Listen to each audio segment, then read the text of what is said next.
What's up guys, and welcome back to the channel. In today's review we're going to be taking a look at the newly released Marvel Legends Stan Lee figure, one of the most anticipated Marvel Legends reveals for me for this year, and I'm so glad to finally add a Stan Lee to my MCU collection. Before we take a look at the figure, we're first of all going to start off with the packaging, and it's actually a really nice package. You can see here for the front of the packaging where the clear window is, we do have Stan Lee's signature, obviously not the actual signature of Stan Lee, but it's a really nice touch nonetheless. Marvel Stan Lee. The side of the packaging has Excelsior with Stan Lee's signature once again, and then the back of the packaging gives you an image of the actual figure himself, as well as that this is based off of his Avengers 1 appearance, inspired by Stan Lee's cameo as a skeptical chess player in Marvel The Avengers. I'm so glad that Hasbro decided to scrap their Build-A-Figure Stan Lee and actually give him his own single release. It just wouldn't seem right to have this figure as a Build-A-Figure. To get his own individual carded release just seems a lot more fitting for such an iconic figure in the Marvel universe. But you can see that this is a fantastic figure. Now, just taking him off the display base, you can see that he is wielding one of his accessories, which is a Captain America shield, although this time it has been done in a lot more of a vibrant colour scheme than that of the worthy Captain America that we got last year. And of course we do have Stan Lee's signature written across this as well.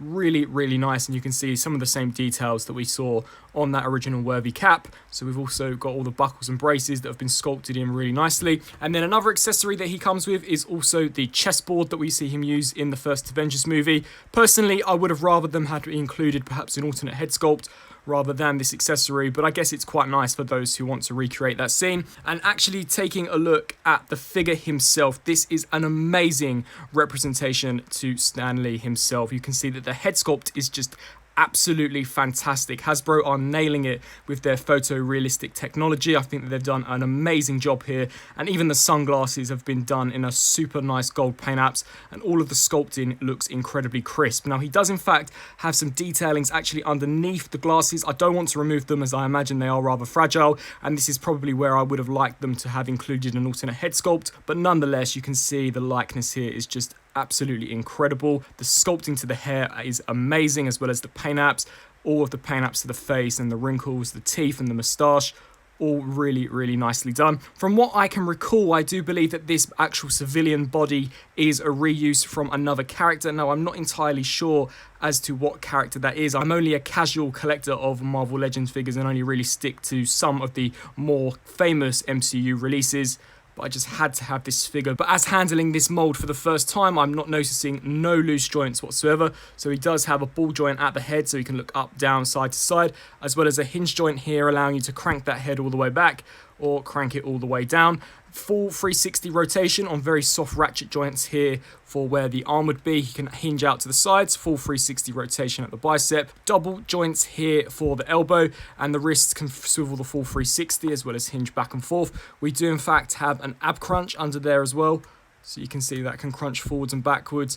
360 rotation here at the waist, the legs can kick out that far, back that far. He can do the splits, full 360 rotation at the thigh with a double jointed bend at the knee, and then finally the feet are on a hinge joint, so they can rock forwards and backwards, as well as on a swivel joint, so they can also tilt side to side. So overall for articulation, if anything, it's actually too dynamic for the character of Stan Lee, but it is a fantastic figure. And just giving you one last quick rundown of all the details, you can see the zip lines on the jacket, as well as all the various creases and pockets. Just a really nice sculpt, and just bringing that head sculpt in for one last look, I think that it's absolutely amazing, truly remarkable. Hasbro definitely made sure that this release was on par with some of their best figures, and I don't think that they've spared any expenses with this one at all. Really nice. Giving you a quick size comparison, so just standing Stan Lee up, comparing him with some Marvel figures that I have on me. Here we have the Iron Man Mark 85. So you can see here that he's quite a standard size civilian character, definitely a little smaller than your average Iron Man. And then setting the display base off, here we have him here with Rescue. So Rescue is just a little taller than Stan Lee, but I think that he scales perfectly here with some of these figures.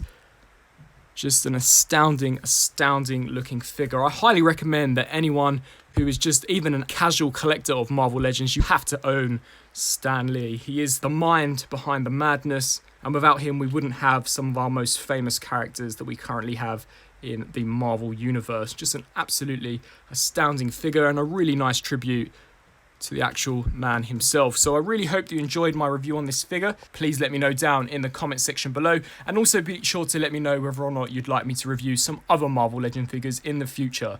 Thanks for watching.